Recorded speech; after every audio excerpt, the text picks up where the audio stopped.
Non, je ne pense pas qu'ils soient meilleurs que nous. Ils ne nous ont pas battus depuis l'Euro, ils ne peuvent pas être meilleurs que nous. Mais je parle de ce qu'ils montrent.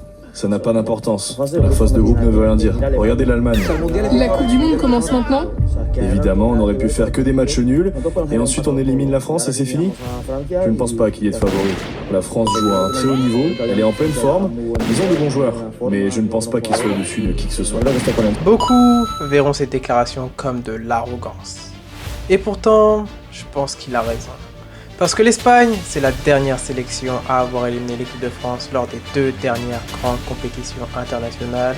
Et même si elle n'a pas montré son meilleur niveau dans cette Coupe du Monde, elle n'a encaissé qu'un seul but face à des équipes comme la Belgique, l'Autriche ou encore le Portugal. Alors la vraie question est simple. Est-ce que la France peut vraiment battre cette équipe d'Espagne? Tout d'abord, pour commencer cette analyse tactique, parlons de l'attaque de ces deux équipes. Et la France, elle a la meilleure attaque au monde. Parce qu'Olysée, Mbappé, Dembélé, Doué ou Barcola, ça envoie du très très lourd. Ils ont cette capacité que personne n'a à marquer à n'importe quel moment, de n'importe quelle façon, que ce soit à l'intérieur de la surface ou à l'extérieur. Tous ces joueurs ont des qualités individuelles uniques et n'ont pas forcément besoin de construire du jeu afin d'être décisifs. Jusqu'à maintenant, ils ont affronté principalement des blocs bas. Et même si c'est une situation qui pourrait poser problème à de nombreuses équipes, on a vu qu'elle n'a pas forcément eu énormément de mal à s'en sortir, trouvant toujours un moyen d'éliminer et débloquer des situations. Face à l'Espagne, ça risque d'être un peu différent parce que bon, l'Espagne c'est une équipe qui aime avoir le contrôle du ballon, c'est une équipe qui aime jouer de manière offensive et elle risque de proposer un contexte totalement différent de ce que la France a connu jusqu'à maintenant. Est-ce que ça va leur servir ou pas? On verra. Même si on aura tendance à penser que Mbappé, Dembélé et Barcola, avec leur vitesse, ils pourraient profiter de l'espace, on a aussi pu le voir par le passé que Barcola, après une course de 60 mètres, il n'a pas toujours la lucidité pour placer le ballon au bon endroit dans un face-à-face. Donc à voir comment cette équipe de France se comporte, mais en théorie, ça devrait leur être un peu plus favorable. Et on a pu voir Doku avec la Belgique qui a trouvé de nombreux espaces à travers de longues courses. Et Doku en comparaison à la France, bon, c'est vraiment passé d'un bon fast-food à un restaurant étoilé. Normalement, il ne devrait pas y avoir énormément de crainte là-dessus. L'Espagne, à l'opposé, c'est un style complètement différent. Ils ont qu'un joueur actuellement qui a un profil similaire aux joueurs français, c'est Lamine Yamal, qui a cette capacité à aussi éliminer et faire des différences par lui-même. Le reste, tels que Dani Olmo, Oyarzabal ou Baena, certes, ce sont des joueurs talentueux, mais qui vont avoir besoin du collectif afin de trouver des ouvertures. Nico Williams sur le banc peut aussi apporter quelque chose de similaire à Lamine Yamal, mais bon, il est blessé depuis un certain moment, il n'a pas énormément joué dans cette Coupe du Monde. Il est rentré à la fin du match face à la Belgique et a apporté un petit quelque chose. À voir s'il a la forme pour débuter le match face à l'équipe de France. Après, l'Espagne, c'est aussi une équipe qui est très bonne dans les mouvements. C'est une équipe qui se déplace très bien, qui sait trouver l'espace. Dani Olmo qui peut jouer à gauche, au milieu ou même parfois avoir un rôle de meneur de jeu. Lamine Yamal qui peut commencer à droite et se retrouver par moments sur le côté gauche. C'est une équipe qui sait très bien dézonner et qui est vraiment imprévisible. La France sait aussi le faire, mais à moindre mesure. Ils vont être beaucoup moins efficaces, ils marquent très rarement dans des situations où les joueurs ne sont pas à leur position. Je donnerais quand même un bon avantage à cette équipe de France offensivement parce qu'elle nous a montré beaucoup plus de choses que l'Espagne et l'Espagne n'a pas l'air très en forme devant. En plus de ça, l'Espagne, quand elle arrive à bloquer Lamine Yamal, elle est énormément en difficulté. Et je pense que Deschamps va essayer de mettre en place un système pour empêcher Lamine Yamal d'avoir énormément d'impact dans ce match. Donnons un premier point à cette équipe de France pour l'attaque. Maintenant, passons au milieu. Parce que le milieu, c'est là où l'Espagne pourrait faire la différence. Rodri est revenu au niveau qu'on a pu voir avec City lorsqu'il a gagné le Ballon d'Or. Il a énormément d'impact défensivement et offensivement. Il s'est anticipé afin de récupérer les ballons, relancer proprement. Et en plus de ça, il a cette qualité à frapper de loin et à trouver les ouvertures afin de lancer les joueurs offensifs. Ensuite, ils ont Fabien Ruiz qui lui a cette capacité à jouer simple, facile, de manière très efficace, sans forcément garder le ballon longtemps. Et Pedri qui peut aussi rentrer et avoir le même impact, voire apporter plus sur des longs ballons et avec une touche de créativité. Donc l'Espagne, dans cet aspect contrôle de balle et création de jeu, c'est une qualité qu'ils ont qui est aussi unique que la France offensivement. Parce que la France au milieu, bon, c'est un style vraiment différent. C'est un style plus défensif, plus orienté récupération du ballon avec Rabiot, Tchouaméni et Koné. 3 joueurs qui ont un profil très similaire et peut-être un Zaïre Emery si Deschamps décide enfin de lui faire confiance. Mais en tout cas, c'est un milieu qui risque d'avoir un rôle défensif en soutien aux latéraux parce que Lamine Yamal, j'ai du mal à croire qu'on le laisse en 1v1 face à Hernandez ou Lucas Digne. Pareil pour Koundé sur le côté droit, qui risque d'avoir pas mal de difficultés lorsque Cucurella va déborder. Donc pour cette phase du milieu, on va donner l'avantage à l'Espagne et je pense que la différence est du même niveau que la différence de l'attaque française avec celle de l'Espagne. Maintenant passons à la défense, parce que la défense ça pourrait être le facteur X de ce match. D'un côté, on a des latéraux qui sont peut-être les meilleurs dans ce mondial avec Cucurella et Pedro Porro. De l'autre côté, on a une défense centrale qui est peut-être la meilleure de ce mondial avec Saliba et Dayot Upamecano. Donc deux défenses qui ont un apport vraiment différent l'une de l'autre, mais qui servent vraiment beaucoup au système de jeu de chacune de ces équipes. Upamecano et Saliba sont deux défenseurs très physiques que tu vas pas pouvoir dominer par la force ou sur les coups de pied arrêtés. Mais par contre, face à l'Espagne qui ont des attaquants pas forcément physiques mais très techniques, ça pourrait avoir un impact négatif. Et si Upamecano ou Saliba obtiennent un carton jaune assez tôt dans le match, la France pourrait avoir énormément de difficultés. Donc c'est quelque chose auquel il faudra faire attention. Mais en même temps, je pense que les milieux français risquent d'apporter pas mal de soutien à la défense. Et je pense que l'équipe de France n'aura pas peur de revenir à un style qu'ils ont connu par le passé, un peu plus défensif et orienté contre-attaque que ce qu'ils ont montré au début de cette Coupe du Monde, où ils avaient la plupart du temps le contrôle du jeu et jouaient dans la partie de terrain adverse. L'Espagne va énormément s'appuyer sur ses latéraux. Cucurella, offensivement, il est très fort. Défensivement, il est aussi solide.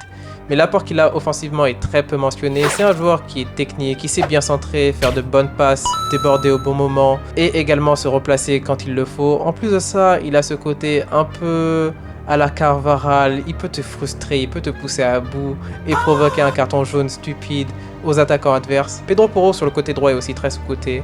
On a pu le voir déjà contre la Belgique, il provoque le premier but après une combinaison avec Lamine Yamal. Il a une très bonne relation avec Yamal, aussi une très bonne maîtrise technique. Donc deux joueurs qui vont avoir un très bon apport offensif et qui risquent de forcer les ailiers français tels que Dembélé et Barcola qui, je pense, va commencer ce match à défendre. Donc deux latéraux auxquels il faudra faire énormément attention et peut-être trouver un moyen de profiter de leur débordement sur contre-attaque, mais à voir parce que ce sont aussi des joueurs qui se replacent très bien et ils ont des milieux très intelligents tels que Rodri qui sait quand redescendre afin de combler le trou créé par le débordement des latéraux.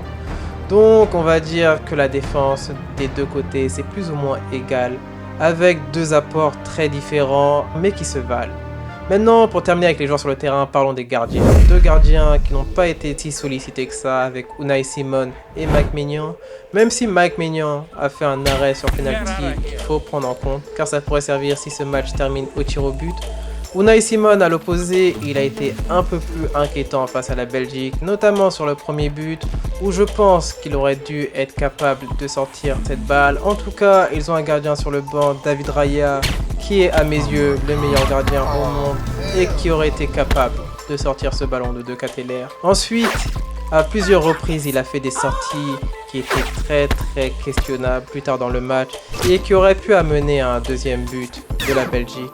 Donc bon, je sais pas si c'est un gardien de qualité internationale et je suis toujours surpris de voir qu'il commence à la place de David Raya qui nous a montré de très belles choses lors des 2 dernières années. Je donnerai donc un avantage pour Mike Maignan parce que dans cette Coupe du Monde des deux, c'est le gardien qui nous a montré plus de choses rassurantes. Et Unai Simon, il n'a pas encore été testé sur des tirs au but, donc à voir s'il est capable de mieux. Mais en tout cas, je donnerai ce secteur à l'équipe de France.